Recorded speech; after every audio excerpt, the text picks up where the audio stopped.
রাব্বুল আলামিন তিনি হচ্ছেন মালিক। একটি ব্যাখ্যা আপনাদেরকে শোনায়। আল্লাহ পাক তিনি হচ্ছেন মালিক।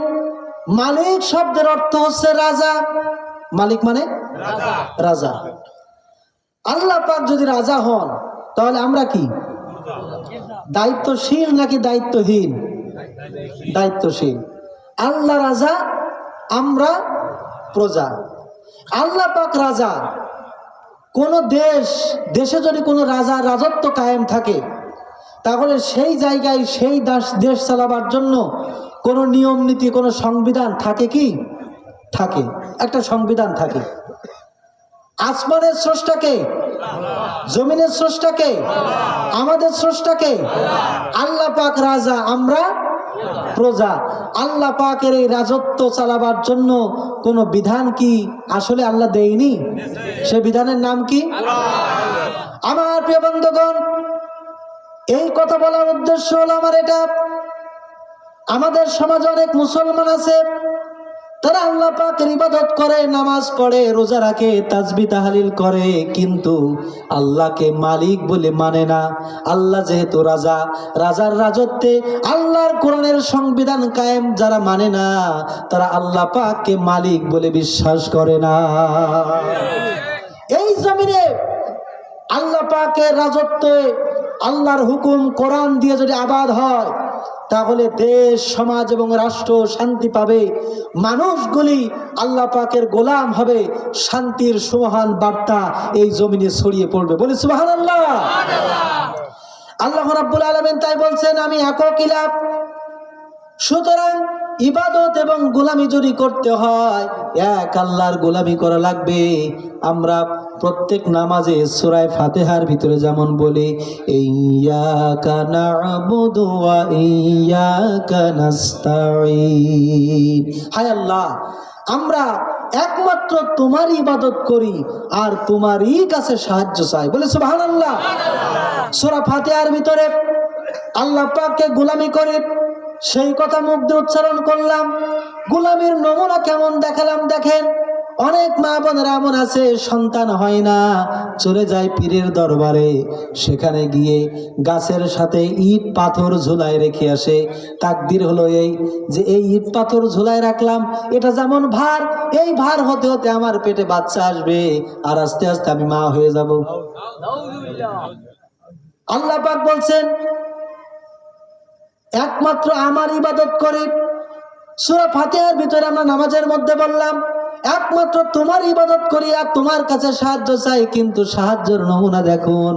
সাহায্য চাওয়ার জন্য চলে গেলাম পীরের দরবারে, তা কিংবা করে মাজারে গিয়ে গেলাম, সেখানে গিয়ে বললাম, ও পীর বাবা, আমার সন্তান দাও, সম্পদ দাও। এইভাবে করে যদি কোনো ব্যক্তি এভাবে করে কোনো মাজারে গিয়ে যদি আল্লাহ যেটা দিতে পারেন সেটা যদি অন্য কারো কাছে যায় তাহলে সুস্পষ্ট রূপে শিরকের আওতায় পড়ে যাবে। যদি বলেন ঠিক কিনা? এই নামাজের কি দাম? বলছি একরকম, কাজে করছে আর একরকম। আল্লাহ রাব্বুল আলামিন আমাদের ইবাদতের জন্যই পাঠিয়েছেন, ওয়ামা খালাকাতুল জিন্নি ওয়াল ইনসা ইল্লা লিয়াবুদুন। এই পৃথিবীর বুকে মানুষ এবং জিন জাতিকে সৃষ্টি করেছি একমাত্র আমার ইবাদত করার জন্য। কার ইবাদত বলেন? আল্লাহ বলছেন যে আমার ইবাদতের জন্য তৈরি করেছি। সে আল্লাহ পাকের ইবাদত না করে ইবাদত করো কার? ঘোরো কোথায়? যাও কোথায়? ফাইনা তাযহাবুন, কোথায় যাও? আল্লাহ পাকের দ্বীনের পক্ষে আসো, আল্লাহ পাকের কোরআনের পক্ষে আসো। আল্লাহ পাকের ইবাদত আমরা কেন করব? যদি প্রশ্ন তো মনে হতে পারে যে কেন করব। কোরআনে কারীম থেকে শুনুন, ইয়া আইয়ুহান নাসু উবুদু রাব্বাকুমুল্লাযী খালাকাকুম ওয়াল্লাযীনা মিন ক্বাবলিকুম লাআল্লাকুম তাত্তাকুন। হে মানুষেরা, ইবাদত করো তোমার রবের সেই রবের যিনি তোমাদেরকে সৃষ্টি করেছেন, বলে সুবহানাল্লাহ। আমাদের স্রষ্টা আল্লাহ রাব্বুল আলামিন, আমাদেরকে তিনি তৈরি করেছেন, আমাদেরকে সৃষ্টি করেছেন। আল্লাহ বলছেন শুধু তোমাদেরকে নয়, তোমাদের পূর্বে যারা দুনিয়া এসেছিল আমি তাদেরকেও সৃষ্টি করেছি। এই জন্য সৃষ্টি করেছি লাআল্লাকুম তাত্তাকুন, যাতে করে আমি আল্লাহ পাককে ভয় করে চলতে পারো, বলে সুবহানাল্লাহ। এই পৃথিবীর বুকে আসার আগে আমাদের কোনো অস্তিত্ব ছিল না, দুনিয়ার কেউ আমাদেরকে চিনতো না, জানতো না। আল্লাহ পাক কোরআনে বলছেন হাল আতা আলাল ইনসানি হিনুম মিনাদ দাহরি লাম ইয়াকুন শাইয়াম মাযকুরা। মানুষের জীবনে কি এমন একটা সময় এসেছিল না যে উল্লেখযোগ্য কোনো বিষয় বস্তু হিসেবে সে পরিগণিত ছিল না, তার নাম ঠিকানা কেউ জানতো না? জানতো না কি? আমার নাম গোলাম মাওলা, কারো নাম আব্দুর রহমান, আব্দুল কুদ্দুস। দুনিয়া আসার আগে কেউ আমাদেরকে চিনতো না, কেউ আমাদেরকে জানতো না, কোনো পরিচয় ছিল না। আল্লাহ পাক বলছেন আমি তোমার সেই রব, আমি তোমার পরিচয় ঘটিয়েছি দুনিয়ার বুকে, বলে সুবহানাল্লাহ। পরিচয় ঘটিয়েছি, যশোরের বুকে বড় করে তুলেছি। আল্লামা সাইদি সাহেবের মাদ্রাসায় পড়ার সৌভাগ্য হয়েছে, সেখান থেকে পড়েছি, সহবতে থেকেছি, ভালোবেসেছি, ভালোবাসা দিয়েছি। এই ভালোবাসার মাধ্যমে কোরআন প্রচার করার সুযোগ পেতেছি। কিন্তু আমার এখন এমন একটা অবস্থা ছিল, যখন আমার নাম ছিল না, কোনো পরিচয় ছিল না, কেউ চিনতো না, কেউ জানতো না। আল্লাহ পাক বলেন বান্দারে আমি তোমাকে পরিচয় ঘটিয়েছি, দুনিয়ার বুকে তোমার নাম দিয়ে পরিচয় ঘটিয়েছি, আর তোমাকে কোরআনের মাধ্যমেও আমি আল্লাহ পরিচয় দান করে দিয়েছি। এই কোরআনের মাধ্যমে পরিচয়। যদি আমি এখানে কোরআন না বলে অন্য কথা বলতাম, আমাকে কি দাওয়াত দেওয়া হতো? এই কোরআনের মাধ্যমে পরিচয় লাভ করেছি, ইসলামের মাধ্যমে পরিচয় লাভ করেছি, মুসলিম মায়েদের মাধ্যমে পরিচয় লাভ করেছি। নাম রেখেছে ইসলামওয়ালা নাম, ঠিক না বলেন? কিন্তু এমন বহু মুসলমান আছে নাম সন্তানদেরকে রাখে এমন এমন নাম, আমি আর বললাম না, বলে রাখে হচ্ছে ডবলু, লাভলু, রাখে কিনা বলেন? এটা কোনো নাম? এটা ভেবে চিন্তে রাখে না। ইসলামের অর্থবহ নাম হওয়া দরকার। সম্মানিত উপস্থিতি, সুতরাং গোলামি করতে হবে কার? কেন করতে হবে? আল্লাহ পাক আমাদের সৃষ্টি করেছেন, আমাদের কোনো অস্তিত্ব ছিল না, পরিচয় ছিল না, নাম ধাম কিছুই ছিল না। তাই গোলামি করতে গেলে ওই আল্লাহর গোলামি করতে হবে। কতক্ষণ গোলামি করা লাগবে?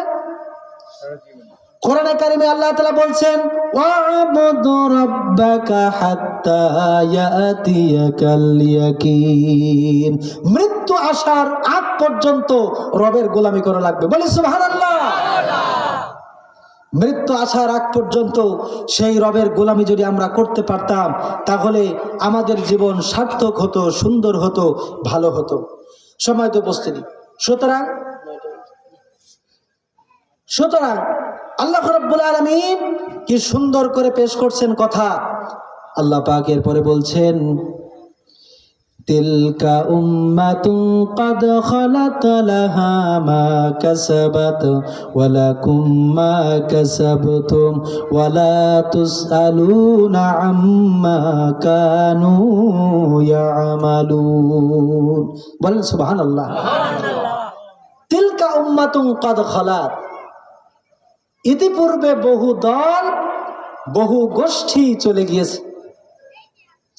লাহা মা কাসাবাত, তারা যা কিছু করেছে তারা তা তাদের নিজেদের জন্য অর্জন করেছে। ওয়ালাকুম মা কাসাবতুম, আর তোমরা যা কিছু অর্জন করো তা তোমরা তোমাদের নিজেদের জন্য করো। ওয়ালা তুসআলুনা আম্মা কানু ইয়ামালুন, ইতিপূর্বে যারা চলে গেছে তাদের ব্যাপারে তোমাদেরকে কৈফিয়ত দেয়া লাগবে না। আমি গত কয়েকদিন আগে এক জায়গায় মাহফিলে ছিলাম, তো মাহফিলটা ছিল ঠিক এইভাবে, আমি যখন তাওহীদের কথা, আল্লাহর বুঝ, ইসলামের কথা বলছি, মানব রচিত সব মত এবং পথ ফেলে রেখে আল্লাহ দ্বীনের পথে আসতে হবে মুসলমানদেরকে। যদি আল্লাহ দ্বীনের পক্ষে না আসা হয় তাহলে তার নামাজ, তার রোজা, তার হজ, তার যাকাত কিছুই আল্লাহ পাক গ্রহণ করবেন না। যেহেতু আল্লাহ পাক বলছেন আমি আমার রাসূলকে দ্বীনের উপরে প্রতিষ্ঠিত করেছি, সুতরাং এইভাবে করে আমাদের চলতে হবে, নতুবা জাহান্নাম ছাড়া কোনো পথ নাই। একজন শ্রোতা বলছে, হুজুর তাহলে যারা মারা গেছে তাদের অবস্থা কি হবে? আজকের এই আয়াতে কারিমা তার জবাব। আল্লাহ রাব্বুল আলামিন বলছেন, লাহা মা কাসাবাত ওয়া লাকুম মা কাসাবতুম ওয়া লা তুসআলুনা আম্মা কানু ইয়ামালুন। তারা যা যা অর্জন করেছে তা তাদের জন্য, আর আমরা যা অর্জন করি তা আমাদের জন্য। সুতরাং কোন ব্যক্তি যদি আল্লাহ দ্বীনের পথে না থেকে মারা যায় তাহলে তার অবস্থা খারাপ হবে, অর্থাৎ দুনিয়ার বুক থেকে জাহান্নাম যেন কিনে নিয়ে গেল। এজন্য আমি বলি আপনাদেরকে, অন্য সকল দিকের মত এবং পথ পরিহার করে ইব্রাহিম আলাইহিস সালাম যেমন একটা দিকে ফিরেছিলেন ওইভাবে ফিরতে হবে। ইন্নী ওয়াজ্জাহাতু ওয়াজহিয়া লিল্লাযী ফাতারাস সামাওয়াতি ওয়াল আরদা হানিফা ওয়া মা আনা মিনাল মুশরিকিন। ইন্নী ওয়াজ্জাহাতু ওয়াজহিয়া লিল্লাযী, আমি সকল দিক থেকে মুখ ফিরে নিলাম, মুতাওয়াজ্জাহ হলাম সেই দিকে, সেই আল্লাহ পাকের দিকে যিনি আসমান এবং জমিনের স্রষ্টা। বলি সুবহানাল্লাহ। আর আমি মুশরিকদের অন্তর্ভুক্ত না। সুতরাং আমি আপনাদেরকে আমার আলোচনার পরিসমাপ্তিতে বলতে চাই, মানব রচিত পথ এবং মত সবকিছু ছেড়ে দিয়ে আল্লাহর গোলামি করা লাগবে, ইসলামের পথে থাকা লাগবে, আল্লাহ দ্বীন কায়েমের পথে কাজ করা লাগবে। আল্লাহ দ্বীনের কাজ যারা করে তাদের সাথী হয়ে কাজ করা লাগবে। এখন আপনারা বলতে পারেন, হুজুর কথা খুব সুন্দর, কিন্তু বাংলাদেশের বুকে এত পীর আর এত দল, এত মত ইসলামওয়ালাদের মধ্যে কোন দিকে যাব? প্রশ্ন যদি হয় এমন, আমার প্রিয় বন্ধুগণ, এই কথাগুলো এটা প্রমাণিত, সত্য প্রমাণিত।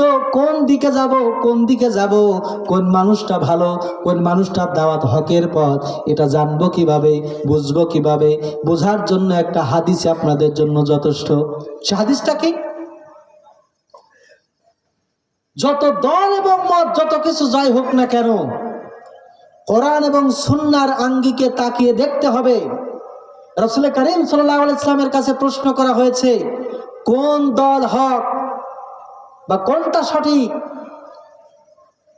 রাসূল করিম সাল্লাল্লাহু আলাইহি ওয়াসাল্লাম বলেছেন, মা আনা আলাইহি ওয়া আসহাবি, যাদের চরিত্র আচার আচরণ আমি নবী এবং আমার সাহাবীদের সঙ্গে মেলে, তারাই হচ্ছে দাওয়াতুল হক। বলে সুবহানাল্লাহ। সেই দল আল্লাহ জান্নাতে যাবে। বলে সুবহানাল্লাহ।